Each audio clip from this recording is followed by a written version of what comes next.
Hello friends, how are you? So one of the things I thought we should do that I haven't done in a while is review a deal. But we're actually going to do this in a slightly different fashion. We're going to put up some basic statistics of a deal, sort of talk about it in its bare bones. And then what we're going to do is we're going to break it down and look how changing some of the variables would change how good the deal is. This is important because if you happen to follow what I do, and I talk about this in my course, sort of step 2 is you really got to understand the numbers and the variables. So I wanted to share a free video and really highlight what I mean by that. So let's look at a deal and then let's break it apart and see if it starts to make sense about what I try to do in my deals. So what we're going to do together, we're going to sort of lay out the basic foundations. We're going to look at the deal, look at the opportunity. We're going to look at the base results, and then of course we're going to ask ourselves, what can we do to improve this deal? And as always, if you haven't already, go ahead and pick up this wonderful book on Amazon called One Rental at a Time. Again, our story, our 15-year story.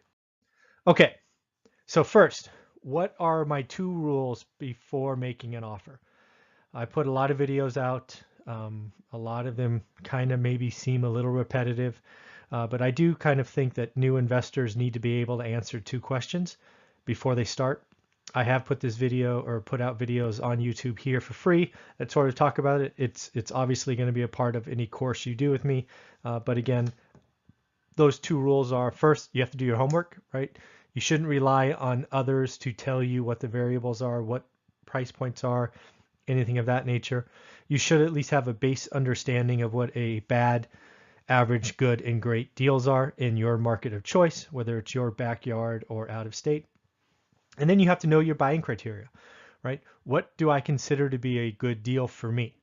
And then, of course, when you go out and you find something that hits that criteria, you can go ahead and pull the trigger and feel at least somewhat confident, then start your due diligence and see if there's any gotchas to get out of it. So in this case, what we are going to assume is you are an investor, and for whatever reason, you have picked 6% as your 6% return, expected return on your cash invested. And again, I go through all of this in several videos here and a bunch of details in that $99 course. So again, 6% is what we're shooting for. Okay, so we found a house. It's listed for 140 grand. It's a 3-bedroom, 2-bath, 2-car garage, kind of cookie cutter stuff. It's move-in condition, so 0 make-ready costs. It's in a good rental area, whatever good is for you, right? It should rent quickly. Rentals are prevalent, maybe a mix of owner occupants and rentals. And you have an expected rent of $1,000. Just to make this math work, we're going to assume, unless otherwise stated, that the interest rate is 6% interest only. You would obviously in your world put in whatever price you pay for borrowing money.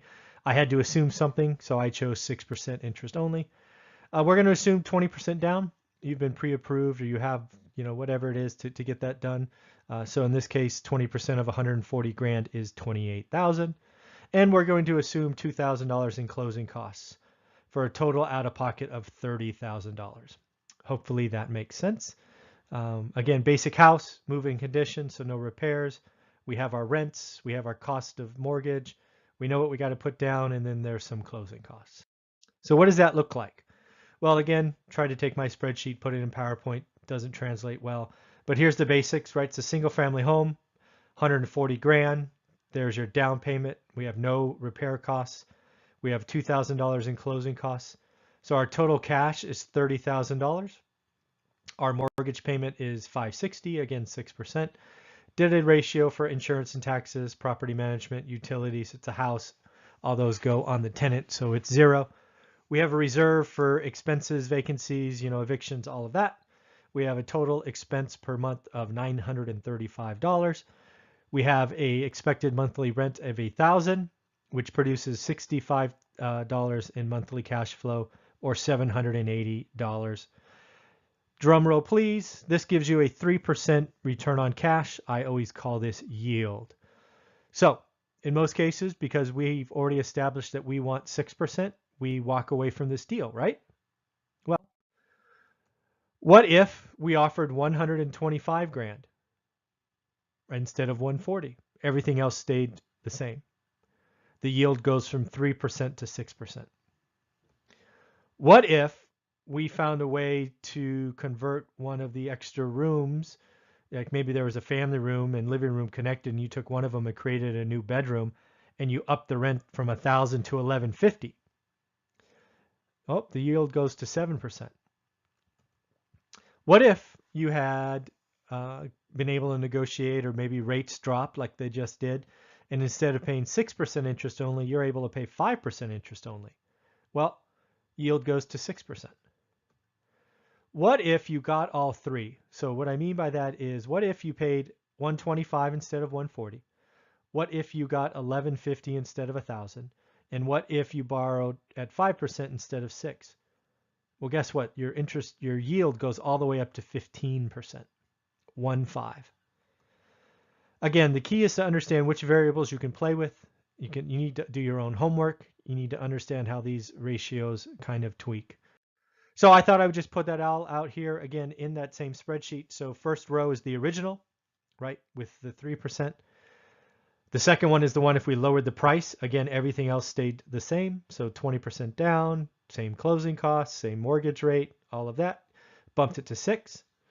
What if we had the original except rent was higher? Instead of $1,000, it was $1,150. It jumped to 7. What if everything was the same except borrowed capital was at 5%? That jumped to 6. And then what happens if you got all three? A cheaper price, higher rent, cheaper mortgage. You can see that rents, or your yield, would explode all the way to 15%. So again, these are just, your yield spreadsheet, at least in my mind, should be simple. How you compare deals should be simple. And again, these are just one way that you could look at an opportunity and find better value, right? You can offer less. List price is just that. It's a starting point. You don't have to pay it. What if you found a way to add more rent? I've talked about that a bunch of times. What if you found a way to borrow cheaper, maybe via a different bank or owner financing? And heaven forbid, what happened if you got all three? Things can get really special really quickly. So in the end, do me a favor, follow me. I post daily content on YouTube on this channel. Do have that book, One Rental at a Time.